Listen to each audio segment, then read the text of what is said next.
sei quê, mais outra disciplina que eu não me recordo qual era, não sei se latim, mas grego era de certeza, fez o liceu, entrou para a universidade e apanha o fim do seu curso, a Revolução de 25 de Abril, onde ele estava ao mesmo tempo em casa, porque é um homem de esquerda, mas depois revoltado contra certas coisas que não satisfaziam o idealismo. De qualquer dos modos, ele forma-se em filosofia, vem para professor para os Açores, enfim, na minha prisão, naturalmente, foi um dos impulsos que o levou a vir para aqui. Sentia-se naturalmente culpado por ter sido preso por forças de esquerda, que não eram de esquerda, mas eram de direita disfarçada, enfim, uma série de coisas que aconteceram e que infelizmente nunca tiveram uma boa explicação. E, como sempre teve gosto pela pintura, ele desenvolve este tipo de pintura que ele chamou de pincelismo. E o pincelismo o que era? O pincelismo, no fundo, é o filósofo que procura uma ideia e depois, quando encontra a ideia, tenta transmiti-la na pintura. Um dos quadros que ele me explicou é este quadro deste casal que aqui está. A senhora sentada, ele em pé.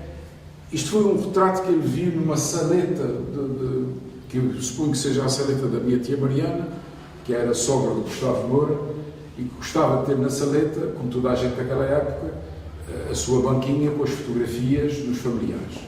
Aqueles familiares, ele diz, estão olhando para o vácuo, não estão a pensar em nada, estão apenas a tirar uma fotografia que pode ser depois oferecida à família e aos amigos, mas naquele preciso momento, naquele segundo, eles não têm nada na cabeça, não pensam em nada. Vestiram-se para a ocasião, sentaram-se, posaram, ele com a mão sobre a senhora, com aquela expressão de mando que o açoriano médio tem há 50 anos, hoje as mulheres já não deixam, não é? Mas naquela altura quem mandava era o homem. E realmente, a partir dali, ele tenta construir a ideia de uma visão que não é nada e que ao mesmo tempo simboliza a família tradicional daquela época. Eu pedi-lhe para fazer um quadro sobre o vulcão dos Capelinhos, porque estávamos a comemorar na época o aniversário dos Capelinhos, uma soma redonda de anos. E ele fez uma série de tentativas. A minha irmã, aqui presente, tem salvo imensos quadros dele, porque ele tenta aproximar-se da ideia, e como aquilo não está exatamente a ideia que ele quer, ele acaba por tirar para o lixo. E ela recolhe, guarda, e depois, enfim, temos as nossas casas um pouco... enfim, outros colegas pintores também têm feito o mesmo. Mas a ideia, portanto, ele tenta não desenhar o vulcão enfim, o farol e os capelinhos em si, mas a impressão, a ideia com que as pessoas ficam ao observar o vulcão. E, portanto, é o barulho, é a explosão, é a destruição, e, portanto, como ele não conseguiu nestes quadros, ele foi sempre fazendo, e depois mandou aquilo que o Sr. Presidente disse, essas porcarias que eu te mando para aí e que não valem nada. Bom, valem o que valem, é uma expressão de uma pintura. Eu queria também referir que ele, depois da morte da filha, enfim, em situações muito dramáticas, saiu de São Miguel. Saiu de São Miguel, enfim, para se sentir isolado, para tentar regressar àquele período pré-revolucionário em que ele foi, de facto, feliz, porque lutava pelo ideal. E pronto, e nessa situação regressa a Lisboa, tenta refazer a sua vida, que já não é a mesma coisa, quer dizer, quando os anos passam e a gente tenta recriar uma situação em que já não somos novos e já não tem, e a situação é diferente. Mas é um período em que ele pinta imenso. Pinta e não para de pintar. E depois cansa-se, acaba a pintura, quer regressar a São Miguel, volta a São Miguel, e aí, o ano passado, o nosso pai faria 100 anos se vivo fosse, e nós comemorámos em Vila Franca o centenário dele. E essa exposição é a exposição comemorativa dos 100 anos do meu pai. Ele não assistiu à inauguração da exposição, mas a meio da tarde lá veio de Lisboa, irresistivelmente atraído pela ideia de que o nosso querido pai faria 100 anos nesse dia, se vivo fosse. Enfim, é uma exposição, é um estudo. Ele tentou, em Lisboa, quebrar as regras do mercado da pintura. Tentou ir a vários ateliês, onde expunha a sua pintura tentando explicar o que é que tinha, os resultados que obtinha, mas claro, o mercado da pintura em Portugal está fechado, é como no futebol, é só para meia dúzia de pessoas, não é? O Pauleta nunca conseguiu ser jogador em Portugal, porque ficou estrangeiro, e ele se calhar terá de fazer a mesma coisa. A verdade é que ele não consegue aceitar um obstáculo. O meu irmão Manuel é uma pessoa inconformista desde sempre. Então o que é que ele fez? Ele resolveu levar pinturas suas para o Centro Cultural de Belém, para o Museu Berardo, para o Museu de Arte Moderna, e então, sem ninguém ver, colou as suas pinturas lá em lugares estratégicos.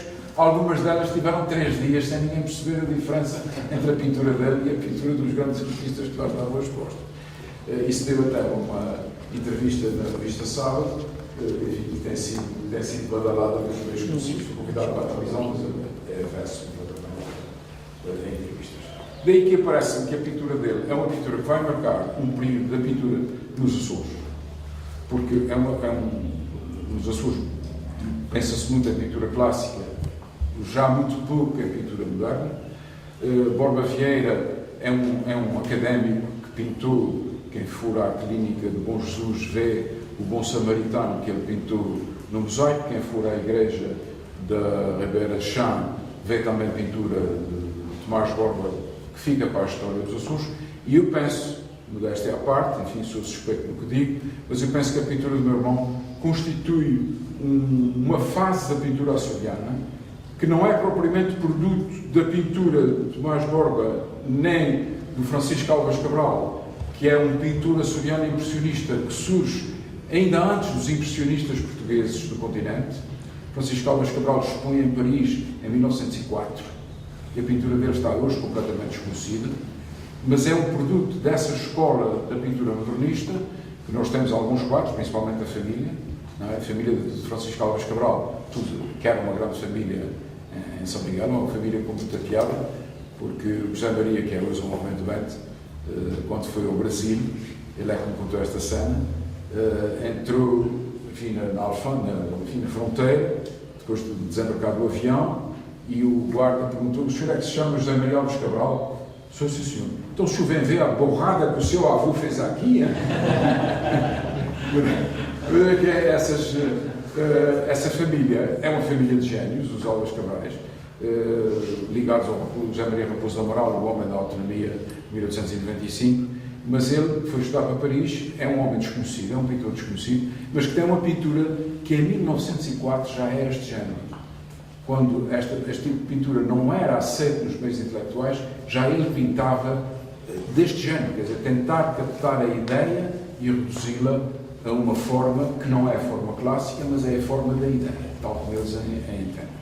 O meu irmão julgo que vai nesse enquadramento, nesse seguimento, desse pensamento do que é a pintura, que briga com a pintura clássica, obviamente, mas que pode conviver com a pintura clássica, tal e qual como a esquerda pode conviver com a direita, logo que atinjam o mais alto expoente da produção e qualidade de cada uma delas.